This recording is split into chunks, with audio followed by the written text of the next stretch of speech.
Mas o que leva ao casamento ao fracasso? Primeiro, a área sexual, a área íntima. Vamos para a primeira carta de Paulo aos Coríntios, capítulo 7. É um texto que não é muito explorado nem pregado nos púlpitos, por medo, vergonha ou receio, mas é tão bíblico quanto a soteriologia. Eu estou dizendo de princípios que pode levar o casamento ao fracasso. O primeiro deles é a área sexual. 1 Coríntios 7, no versículo 3. O marido conceda à esposa o que lhe é devido, e também semelhantemente a esposa ao seu marido. Na sua tradução tal, o marido paga a devida benevolência à esposa, e a esposa paga a devida benevolência ao marido. A mulher não tem poder sobre o seu próprio corpo, e sim o marido. Também semelhantemente o marido não tem poder sobre o seu próprio corpo, e sim a mulher. Até aqui. Primeira recomendação de Paulo. Paulo está escrevendo aos casais cristãos, aos casais de Corinto, aos casais crentes, a maridos e a mulher. O capítulo 7 ele está tratando do casamento. No início do capítulo, ele vai dar ênfase a uma área que a igreja não dá ênfase, a sexualidade do casal. Olha o que ele está ensinando ao casal crente. Olha o que ele está indicando. Maridos, satisfaçam vossas esposas sexualmente. Esposas, satisfaçam seus maridos sexualmente. Tem gente que acha que o sexo é pecado, que o sexo foi um distúrbio do pecado ou uma criação demoníaca. Em hipótese alguma. Provérbios capítulo 5, Deus diz: desfruta com a mulher da tua mocidade. O sexo é bom, o sexo é santo, o sexo é puro e o sexo é legítimo. E ele está dizendo aqui, ele está ordenando, ele não só diz que o sexo é puro e legítimo, como ele ordena a prática dele. Paulo está dizendo: maridos e mulheres tenham relações sexuais regulares. É o que Paulo está ensinando aqui. Marido e mulher tenham relações sexuais regulares. E ele vai mais. Mulher, o seu dever na relação não é satisfazer você, e sim seu marido. Mulheres, satisfaçam seu marido sexualmente. Maridos, o seu dever na relação não é se satisfazer, e sim satisfazer a sua esposa. Marido, satisfaça sexualmente a sua esposa. Ele está ordenando isso. Ele está ordenando isso. E ele vai mais. Existe muito jogo nessa relação. Por exemplo, o homem tem mais, é natural, inerente da natureza do homem, o sentimento de posse, de domínio. Geralmente o homem tem mais interesse pela relação. A mulher, sabendo disso, muitas vezes faz jogo, chantagem, e usa disso. Geralmente ela que determina quando isso ocorre. Né? Não quero, não quero, e o homem não tem o que querer. A Bíblia quebra isso, ela diz assim para você, mulher: mulher, você não tem poder sobre o seu corpo, e tem o marido. Marido, você não tem poder sobre o seu corpo, e tem a mulher. Ele está querendo dizer que não pode ser rejeitado uma das partes quando há o interesse. Que o seu corpo, ou seja, a opção de satisfazer ou não pertence a você, e sim ao marido ou à esposa. Então é pecado fazer esse tipo de chantagem, esse tipo de jogo. Isso não pode ocorrer em hipótese alguma. Você não determina isso. Não, eu não quero, não vou fazer, ou eu vou usar disso para alcançar um interesse meu. Muitas mulheres fazem isso, alguns homens também. Pecado. Isso não pode ser feito. Isso é pecado.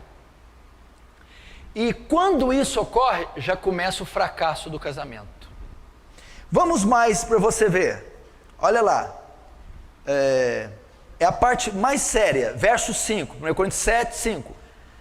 Não vos priveis um ao outro, salvo talvez por muito consentimento, por algum tempo, para vos dedicardes à oração, e novamente vos ajuntares, para que Satanás não vos tente por causa da incontinência. Aí, amém? Até aí. Não vos privais uns aos outros. Paulo está dizendo, não deixem de ter relações regulares. Não deixe de ter. Paulo está dizendo que um casal, enquanto está em atividade, 50 até 60 anos, não sei até quando o corpo biológico, fisiologicamente for permitido, não pode, hipótese alguma, deixar de ter relações regulares. Não pode haver. Se o casal tem 80 e 88 ou tem 85, não tem mais condição.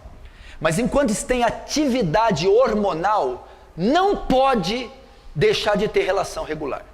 Só pode um caso aqui. Primeiro, mútuo consentimento. Os dois têm que concordar. Se uma parte não concordar, não pode.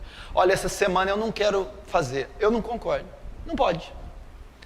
Primeiro, tem que ter mútuo consentimento. Segundo, só para uma causa, para dedicar jejum e oração.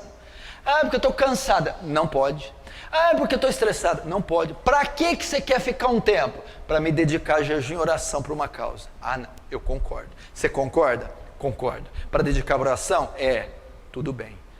Se não for para isso, e ambas as partes não concordar, pecado. Não pode. Aí se eu fizer, por que Paulo ordena ter relação íntima regular? Para que Satanás não tente uma das partes.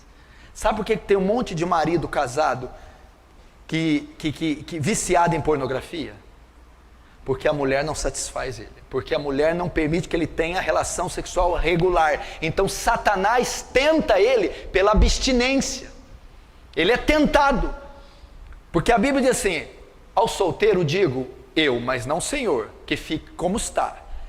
Mas se não pode ficar como eu, é melhor casar do que abrasar.